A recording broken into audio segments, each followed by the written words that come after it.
The House, I am sure, knows, unofficially if not officially, that I have ceased to be a member of the Cabinet. I tendered my resignation on Thursday, the 27th September, to the Prime Minister and asked him to relieve me immediately. The Prime Minister was good enough to accept the same on the very next day. If I have continued to be a minister after Friday the 28th, it is because the Prime Minister had requested me to continue till the end of the session, a request to which I was, in obedience to Constitutional Convention, bound to assent. Our rules of procedure permit a minister who has resigned his office to make a personal statement in explanation of his resignation. Many members of Cabinet have resigned during my tenure of office. There has been, however, no uniform practice in the matter of ministers who have resigned making a statement. Some have gone without making a statement, and others have gone after making a statement. For a few days I was hesitant what course to follow. After taking all circumstances into consideration, I came to the conclusion that the making of a statement was not merely necessary, but it was a duty which a member who has resigned owes to the House. The House has no opportunity to know how the Cabinet works from within, whether there is harmony or whether there is a conflict, for the simple reason that there is a joint responsibility under which a member who is in a minority is not entitled to disclose his differences. Consequently, the House continues to think that there is no conflict among members of Cabinet, even when as a matter of fact a conflict exists. It is, therefore, a duty of a retiring minister to make a statement informing the House why he wants to go and why he is not able to continue to take further joint responsibility. Secondly, if a minister goes without making a statement, people may suspect that there is something wrong with the conduct of the minister, either in his public capacity or in his private capacity. No minister should, I think, leave room for such suspicion, and the only safe way out is a statement. Thirdly, we have our newspapers. They have their age-old bias in favor of some and against others. Their judgments are seldom based on merits. Wherever they find an empty space, they are prone to fill the vacuum by supplying grounds for resignation which are not the real grounds, but which put those whom they favor in a better light and those not in their favor in a bad light. Some such thing I see has happened even in my case. It is for these reasons that I decided to make a statement before going out. It is now 4 years, 1 month and 26 days since I was called by the Prime Minister to accept the office of Law Minister in his Cabinet. The offer came as a great surprise to me. I was in the opposite camp and had already been condemned as unworthy of association when the interim government was formed in August 1946. I was left to speculate as to what could have happened to bring about this change in the attitude of the Prime Minister. I had my doubts. I did not know how I could carry on with those who had never been my friends. I had doubts as to whether I could, as a law member, maintain the standard of legal knowledge and acumen which had been maintained by those who had preceded me as law ministers of the Government of India. But I kept my doubts at rest and accepted the offer of the Prime Minister on the ground that I should not deny my cooperation when it was asked for in the building up of our nation. The quality of my performance as a member of the Cabinet and as Law Minister, I must leave it to others to judge. I will now refer to matters which have led me to sever my connection with my colleagues. The urge to go has been growing from long past due to a variety of reasons. I will first refer to matters purely of a personal character and which are the least of the grounds which have led me to tender my resignation. As a result of my being a member of the Viceroy's Executive Council, I knew the Law Ministry to be administratively of no importance. It gave no opportunity for shaping the policy of the Government of India. We used to call it an empty soap box, only good for old lawyers to play with. When the Prime Minister made me the offer, I told him that besides being a lawyer by my education and experience, I was competent to run any administrative department, and that in the old Viceroy's Executive Council I held to administrative portfolios, that of Labour and CPWD, where a great deal of planning projects were dealt with by me, and would like to have some administrative portfolio. The Prime Minister agreed and said he would give me in addition to law the planning department which, he said, he was intending to create. Unfortunately, the planning department came very late in the day, and when it did come I was left out. During my time, There have been many transfers of portfolios from one minister to another. I thought I might be considered for any one of them. But I have always been left out of consideration. Many ministers have been given 2 or 3 portfolios, so that they have been overburdened. Others like me have been wanting more work. I have not even been considered for holding a portfolio temporarily when a minister in charge has gone abroad for a few days. It is difficult to understand what is the principle underlying the distribution of government work among ministers, which the Prime Minister follows. Is it capacity? Is it trust? Is it friendship? Is it pliability? I was not even appointed to be a member of main committees of the Cabinet, such as the Foreign Affairs Committee or the Defence Committee. When the Economic Affairs Committee was formed, I expected, in view of the fact that I was primarily a student of economics and finance, to be appointed to this committee. But I was left out. I was appointed to it by the Cabinet when the Prime Minister had gone to England. But when he returned, in one of his many essays in the reconstruction of the Cabinet, he left me out.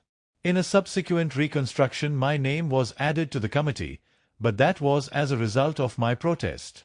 The Prime Minister, I am sure, will agree that I have never complained to him in this connection. I have never been a party to the game of power politics inside the Cabinet, or the game of snatching portfolios, which goes on when there is a vacancy. I believe in service in the post which the Prime Minister, who as the head of the Cabinet, thought fit to assign to me. It would have, however, been quite unhuman for me not to have felt that a wrong was being done to me. I will now refer to another matter that had made me dissatisfied with the government. It relates to the treatment accorded to the backward classes and the scheduled castes. I was very sorry that the Constitution did not embody any safeguards for the backward classes. It was left to be done by the executive government on the basis of the recommendations of a commission to be appointed by the President. More than a year has elapsed since we passed the Constitution, but the government has not even thought of appointing the commission. The year 1946, during which I was out of office, was a year of great anxiety to me and to the leading members of the scheduled castes. The British had recoiled from the commitments they had made in the matter of constitutional safeguards for the scheduled castes, and the scheduled castes had no knowing as to what the Constituent Assembly would do in that behalf. In this period of anxiety, I had prepared a report on the condition of the scheduled castes for submission to the United Nations. But I did not submit it. I felt that it would be better to wait until the Constituent Assembly and the future Parliament was given a chance to deal with the matter. The provisions made in the Constitution for safeguarding the position of the scheduled castes were not to my satisfaction. However, I accepted them for what they were worth, hoping that the government will show some determination to make them effective. What is the position of the scheduled castes today? So far as I see, it is the same as before. The same old tyranny, the same old oppression, the same old discrimination which existed before, exists now, and perhaps in a worse form. I can refer to hundreds of cases where people from the scheduled castes round about Delhi and adjoining places have come to me with their tales of woes against the caste Hindus and against the police who have refused to register their complaints and render them any help. I have been wondering whether there is any other parallel in the world to the condition of the scheduled castes in India. I cannot find any. And yet why is no relief granted to the scheduled castes? Compare the concern the government shows over safeguarding the Muslims. The Prime Minister's whole time and attention is devoted for the protection of the Muslims. I yield to none, not even to the Prime Minister, in my desire to give the Muslims of India the utmost protection wherever and whenever they stand in need of it. But what I want to know is, are the Muslims the only people who need protection? Are the scheduled castes, the scheduled tribes, and the Indian Christians not in need of protection? What concern has he shown for these communities? So far as I know, none, and yet these are the communities which need far more care and attention than the Muslims. I could not contain within myself the indignation I have felt over the neglect of the scheduled castes by the government, and on one occasion I gave vent to my feelings at a public meeting of the scheduled castes. A question was asked, from the Hobieli, the Home Minister, whether my charge that the scheduled castes had not benefited by the rule which guaranteed to them 12.5% representation was true. In answer to the question, the Hobieli, the Home Minister, was pleased to say that my charge was baseless. Subsequently, for some reason, it may be for satisfying the qualms of his conscience, he, I am informed, sent round a circular to the various departments of the Government of India asking them to report how many scheduled caste candidates had been recently recruited in government service. I am informed that most departments said in reply, nil or nearly nil.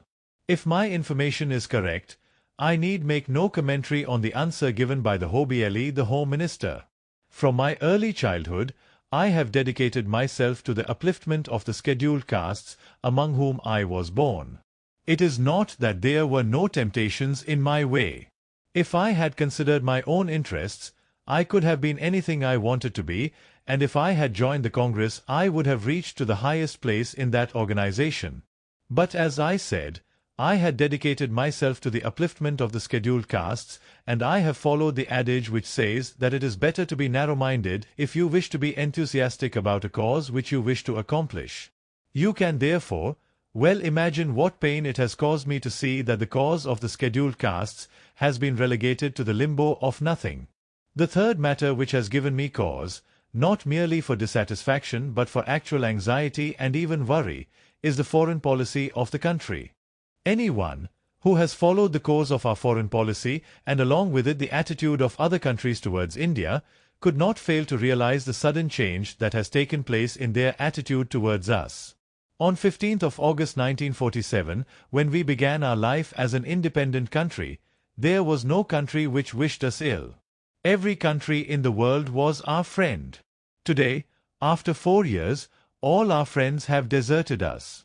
We have no friends left. We have alienated ourselves. We are pursuing a lonely furrow with no one even to second our resolutions in the UNO.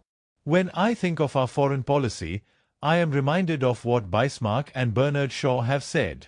Bismarck has said that politics is not a game of realizing the ideal. Politics is the game of the possible. Bernard Shaw not very long ago said that good ideals are good, but one must not forget that it is often dangerous to be too good. Our foreign policy is in complete opposition to these words of wisdom uttered by two of the world's greatest men. How dangerous it has been to us, this policy of doing the impossible and of being too good, is illustrated by the great drain on our resources made by our military expenditure, by the difficulty of getting food for our starving millions, and by difficulty of getting aid for the industrialization of our country. Out of 350 crores of rupees of revenue we raise annually, we spend about 180 crores rupees on the army. It is a colossal expenditure which has hardly any parallel. This colossal expenditure is the direct result of our foreign policy. We have to foot the whole of our bill for our defense ourselves, because we have no friends on which we can depend for help in any emergency that may arise. I have been wondering whether this is the right sort of foreign policy. Our quarrel with Pakistan is a part of our foreign policy about which I feel deeply dissatisfied. There are two grounds which have disturbed our relations with Pakistan.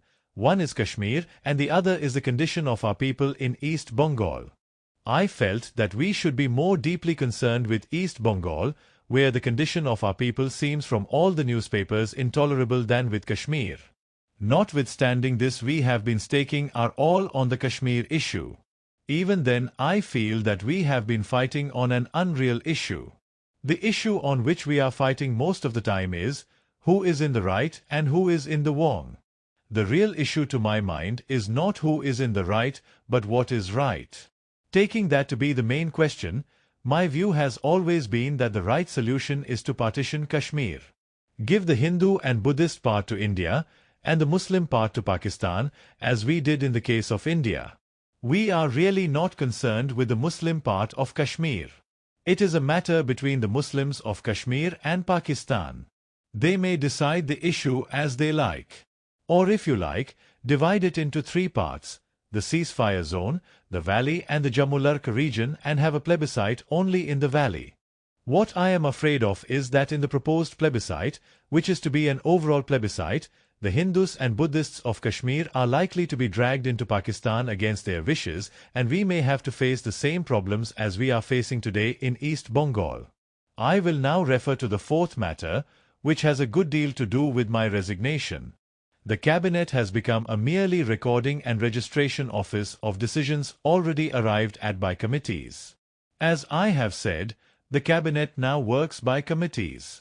There is a Defence Committee. There is a Foreign Committee.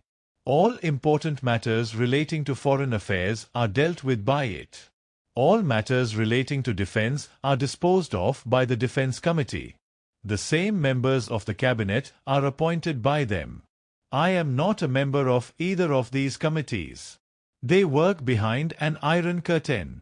Others who are not members have only to take joint responsibility without any opportunity of taking part in the shaping of policy. This is an impossible position. I will now deal with a matter which has led me finally to come to the decision that I should resign. It is the treatment which was accorded to the Hindu Code. The bill was introduced in this House on the 11th April 1947. After a life of 4 years, it was killed and died unwept and unsung after 4 clauses of it were passed. While it was before the House, it lived by fits and starts. For full 1 year, the government did not feel it necessary to refer it to a select committee. It was referred to the Select Committee on 9th April 1948. The report was presented to the House on 12th August 1948. The motion for the consideration of the report was made by me on 31st August 1948. It was merely for making the motion that the bill was kept on the agenda. The discussion of the motion was not allowed to take place until the February session of the year 1949. Even then, it was not allowed to have a continuous discussion. It was distributed over 10 months, 4 days in February, 1 day in March and 2 days in April 1949. After this, 1 day was given to the bill in December 1949, namely the 19th December, on which day the House adopted my motion that the bill as reported by the Select Committee be taken into consideration. No time was given to the bill in the year 1950. Next time the bill came before the House was on 5th February 1951, when the clause-by-clause consideration of the bill was taken. Only 3 days, 5th, 6th and 7th of February, were given to the bill and left there to rot. This being the last session of the present Parliament, Cabinet had to consider whether the Hindu Code Bill should be got through before this Parliament ended or whether it should be left over to the new Parliament. The Cabinet unanimously decided that it should be put through in this Parliament. So the bill was put on the agenda and was taken up on the 17th September 1951 for further clause-by-clause consideration. As the discussion was going on, the Prime Minister put forth a new proposal, namely, that the bill as a whole may not be got through within the time available, and that it was desirable to get a part of it enacted into law rather than allow the whole of it to go to waste. It was a great wrench to me. But I agreed, for, as the proverb says, it is better to save a part when the whole is likely to be lost. The Prime Minister suggested that we should select the marriage and divorce part. The bill in its truncated form went on. After 2 or 3 days of discussion of the bill, the Prime Minister came up with another proposal. This time his proposal was to drop the whole bill, even the marriage and divorce portion. This came to me as a great shock, a bolt from the blue. I was stunned and could not say anything. I am not prepared to accept that the dropping of this truncated bill was due to want of time. I am sure that the truncated bill was dropped because other and more powerful members of the Cabinet wanted precedence for their bills. I am unable to understand how the Banaras and Aligarh University bills, how the press bill could have been given precedence over the Hindu Code even in its attenuated form. It is not that there was no law on the statute book to govern the Aligarh University or the Banaras University. It is not that these universities would have gone to wreck and ruins if the bills had not been passed in this session. It is not that the press bill was urgent. There is already a law on the statute book, and the bill could have waited. I got the impression that the Prime Minister, although sincere, had not the earnestness and determination required to get the Hindu Code Bill through. In regard to this bill, I have been made to go through the greatest mental torture. The aid of party machinery was denied to me. The Prime Minister gave freedom of vote, an unusual thing in the history of the party. I did not mind it. But I expected two things. I expected a party whip as two-time limit on speeches and instruction to the chief whip to move closure when sufficient debate had taken place. A whip on time limit on speeches would have got the bill through. When freedom of voting was given, there could have been no objection to have given a whip for time limit on speeches. But such a whip was never issued. The conduct of the Minister for Parliamentary Affairs, who is also the chief whip of the party in connection with the Hindu Code, to say the least, has been most extraordinary.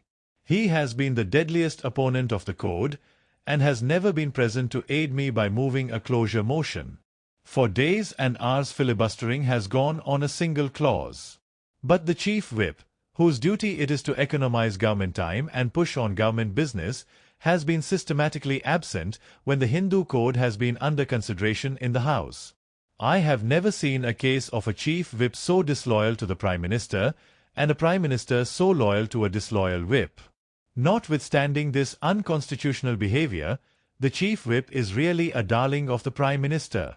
For notwithstanding his disloyalty, he got a promotion in the party organization. It is impossible to carry on in such circumstances. It has been said that the bill had to be dropped because the opposition was strong. How strong was the opposition? This bill has been discussed several times in the party and was carried to division by the opponents. Every time the opponents were routed. The last time when the bill was taken up in the party meeting, out of 120, only 20 were found to be against it. When the bill was taken in the party for discussion, 44 clauses were passed in about 3.5 hours' time. This shows how much opposition there was to the bill within the party. In the House itself, there have been divisions on 3 clauses of the bill, 2, 3, and 4. Every time, there has been an overwhelming majority in favor even on clause 4, which is the soul of the Hindu Code. I was therefore quite unable to accept the Prime Minister's decision to abandon the bill on the ground of time.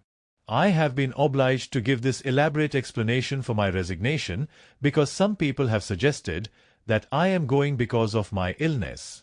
I wish to repudiate any such suggestion. I am the last man to abandon my duty because of illness. It may be said that my resignation is out of time, and that if I was dissatisfied with the foreign policy of the government and the treatment accorded to backward classes and the scheduled castes, I should have gone earlier. The charge may sound as true, but I had reasons which held me back. In the first place, most of the time I have been a member of the cabinet, I have been busy with the framing of the Constitution. It absorbed all my attention till 26 January 1950, and thereafter I was concerned with the People's Representation Bill and the delimitation orders. I had hardly any time to attend to our foreign affairs. I did not think it right to go away, leaving this work unfinished. In the second place, I thought it necessary to stay on, for the sake of the Hindu Code. In the opinion of some, it may be wrong for me to have held on for the sake of the Hindu Code. I took a different view. The Hindu Code was the greatest social reform measure ever undertaken by the legislature in this country. No law passed by the Indian legislature in the past, or likely to be passed in the future, can be compared to it in point of its significance. To leave inequality between class and class, between sex and sex, which is the soul of Hindu society, untouched, and to go on passing legislation relating to economic problems is to make a farce of our constitution and to build a palace on a dung heap. This is the significance I attached to the Hindu Code. It is for its sake that I stayed on notwithstanding my differences. So if I have committed a wrong, it is in the hope of doing some good. Had I no ground for such a hope, for overcoming the obstructionist tactics of the opponents? I would like in this connection to refer only to 3 of the statements made by the Prime Minister on the floor of the House. On 28 November 1949, the Prime Minister gave the following assurance. He said, "What is more, The government is committed to this thing. It is going through with it. Government would proceed with that. It is for this House to accept a measure, but if a government takes an important measure and the House rejects it, the House rejects that government and the government goes and another government comes in its place. It should be clearly understood that this is one of the important measures to which the government attaches importance and on which it will stand or fall. Again on 19 December 1949, the Prime Minister said, "I do not wish the House to think in the slightest degree that we consider that this Hindu Code Bill is not of importance, because we do attach the greatest importance to it, as I said, not because of any particular clause or anything, but because of the basic approach to this vast problem in problems, economic and social. We have achieved political freedom in this country, political independence. That is a stage in the journey, and there are other stages, economic, social and other, and if society is to advance, there must be this integrated advance on all fronts." On the 26th September 1951, the Prime Minister said, "It is not necessary for me to assure the House of the desire of government to proceed with this measure in so far as we can proceed with it within possibilities, and so far as we are concerned we consider this matter as adjourned till such time as the next opportunity, I hope it will be in this Parliament, offers itself." This was after the Prime Minister had announced the dropping of the bill. Who could not have believed in these pronouncements of the Prime Minister? If I did not think that there could be a difference between the promises and performances of the Prime Minister, the fault is certainly not mine. My exit from the cabinet may not be a matter of much concern to anybody in this country. But I must be true to myself, and that I can be only by going out. Before I do so, I wish to thank my colleagues for the kindness and courtesy they have shown to me during my membership of the cabinet. While I am not resigning my membership of Parliament, I also wish to express my gratitude to members of Parliament for having shown great tolerance towards me. New Delhi, 10th October 1951. B.R. Ambedkar.